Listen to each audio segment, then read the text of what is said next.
ماہ رمضان ہم پر پتہ ہے کتنی بڑی مہربانی کی گئی ہے، ثواب بڑھا دیا۔ کتنا ثواب بڑھا؟ حدیثوں میں مضمون ملتا ہے کہ رمضان میں نفل کا ثواب فرض کے برابر، فرض کا ثواب 70 گنا کر دیا جاتا ہے۔ رمضان میں روزہ دار کا سونا بھی عبادت ہے۔ رمضان میں روزہ دار کے منہ سے افطار سے پہلے جو بو آتی ہے وہ اللہ کے نزدیک مشک کی خوشبو سے زیادہ بہتر ہے۔ رمضان کی پہلی رات جب آتی ہے اللہ اس امت پر نظر رحمت فرماتا ہے، اور اللہ جس پر نظر رحمت فرمایا اسے کبھی عذاب نہ دے گا۔ رمضان میں روزانہ افطار کے وقت 10 لاکھ گناہگار جہنم سے آزاد کر دیے جاتے ہیں۔ کیسے پیکج ہے؟ اچھا، رمضان میں جب جمعے کا دن آتا ہے، یعنی جمعرات کی مغرب سے جمعہ کی مغرب تک ہر گھڑی 10 لاکھ بخشے جاتے ہیں۔ مطلب وارے نہیں آ رہے ہیں نا ساری زندگی میں، اور آپ دعا کرتے ہیں یا اللہ ہماری پکار سن لے، ہماری دعا سن لے۔ رمضان کی راتوں میں فرشتہ آواز لگاتا ہے کوئی مانگنے والا کہ اس کی دعا قبول کر لی جائے، ہے کوئی توبہ کا طلبگار اس کی توبہ قبول کی جائے۔ مگر سچ بتاؤ اس اسکیم سے کتنے لوگ فائدہ اٹھاتے ہیں؟ پھر رمضان کا پہلا عشرہ عشرہ رحمت، دوسرا عشرہ عشرہ مغفرت، آخری عشرہ جہنم سے آزادی کا عشرہ، آخری عشرے میں 5 طاق راتوں میں ایک رات وہ جسے لیلۃ القدر کہا گیا، 1000 مہینوں سے بہتر رات۔ اللہ اکبر، کتنی مہربانی کی اللہ نے ہم پر، یعنی ہر وہ سامان کر دیا گیا کہ میرا بندہ بخشا جائے۔ مگر سچ بتاؤ جو اس میں بھی نہ بخشا گیا، جو اس میں بھی غفلت کر لے تو اس کا کیا بنے گا؟ نہیں، پلیز اس آفر کو ضائع مت کرنا۔ دیکھیں ہمیں نہیں پتا پھر رمضان ملے نہ ملے۔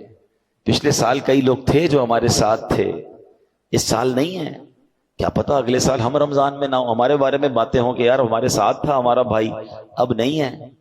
تو اس رمضان کو غنیمت جاننا ہے، اپنی زندگی میں تبدیلی لائیں۔ زندگی پڑی ہے کھانے گھومنے پھرنے کمانے کے لیے، لوگ رمضان میں پیسے کمانے کی پلاننگ کرتے ہیں، نہیں، ساری زندگی پڑی ہے یار یہ کام کرنے کے لیے۔ اس مہینے میں عبادت، اللہ کو راضی کرنا ہے، اتنے گناہ ہیں، اتنی خطائیں، اب تو توبہ کرنی ہے نا۔ کہ رمضان میں نمازیں پڑھوں اور عبادتیں کروں۔ رمضان میں نیت کریں کہ ساری نمازیں باجماعت پڑھیں اور پوری تراویح پڑھیں۔ ہاں یہ بڑی گڑبڑ ہو گئی ہے آج کل، لوگ تراویح میں ڈنڈی مارنا لگ گئے۔ ایک تو ٹرینڈ آ گیا 3 روزہ تراویح، 5 روزہ تراویح، 7 روزہ تراویح۔ ٹھیک ہے اگر آپ 3 روزہ 5 روزہ پڑھ رہے ہیں، لیکن اس کا مطلب یہ نہیں کہ اس کے بعد باقی تراویح معاف ہو گئی ہے۔ تراویح چاند رات تک، عید کی چاند نظر آنے سے پہلے پڑھنی ہے۔ جس دن چاند نظر آ گیا اس دن نہیں پڑھنی، باقی پڑھنی ہے، اور 20 رکعت پوری پڑھنی ہے، کہ یہ سنت موقدہ ہے۔ اچھا اس کے علاوہ سمجھیے نا، حدیث پاک میں آتا ہے جس کا مضمون ہے کہ جو رمضان میں ایک سجدہ کرے اس کو ایک سجدے کے بدلے 1500 نیکیاں ملیں گی۔ ہر سجدے پر جنت میں سرخ یاقوت کا محل عطا فرمایا جائے گا، اور فرمایا ایک درخت ایسا اسے جنت میں دیا جائے گا، اس کا سایہ اتنا بڑا ہوگا، اس کی ڈائمنشن اتنی بڑی ہوگی کہ گھڑ سوار یعنی ہارس رائڈر 500 سال تک دوڑتا رہے اس کا سایہ ختم نہیں ہوگا، یا اتنا سایہ ہوگا۔ اب مجھے بتاؤ یہ ہر سجدے پر انعام ہے۔ مبارک ہونے جو پوری تراویح پڑھتے ہیں، 20 تراویح پڑھیں تو کتنے سجدے ہو گئے؟ 40 سجدے ہو گئے۔ 40 سجدے پر 1500 نیکیاں ملے تو 60,000 نیکیاں، 40 جنت کے گھر، 40 جنت کے درخت ملتے ہیں اس کو جو پوری تراویح پڑھتا ہے۔ اب کچھ لوگوں نے 8 پڑھ کے چلے جانا ہے، تو خود سوچے کتنا بڑا لاس کر رہے ہو اپنا۔ جو پڑھتے ہی نہیں وہ خود سوچے میں کتنا، بلکہ میں تو کہتا ہوں صرف تراویح کیوں، تہجد پڑھنا رمضان میں آسان ہو جاتا ہے۔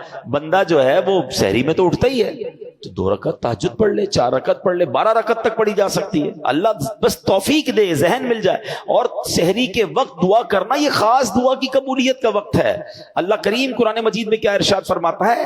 وَبِالْأَسْحَارِ هُمْ يَسْتَغْفِرُونَ، اور رات کے آخری پہروں میں بخشش مانگتے ہیں۔ یہ نیک لوگوں کا وصف قرآن میں بیان کیا۔ سحری میں اٹھیں، ایک تسبیح استغفار کی بھی پڑھ لیں، استغفر اللہ استغفر اللہ استغفر، دعا کریں، اور پھر سحری کر لیں۔ 10 منٹ پہلے اٹھ جائیں نا، یعنی ایک سجدے پر اگر مجھے ایک جنت کا گھر مل رہا ہے، جنت کا درخت مل رہا ہے، 1500 نیکیاں مل رہی ہیں، تو کیوں سستی کرنی ہے؟ ساری رات گھومنا پھرنا، کرکٹ کھیلنا، پتہ نہیں کھانا پینا، اسی پہ قوم لگی ہوئی ہے۔ نہ کریں ایسا۔ ساری زندگی آپ کھا پی سکتے ہیں، رمضان اس لیے نہیں ہے۔ پلیز اچھے کام بھی کروں، گناہوں سے بھی بچوں، تو انشاءاللہ میرا رب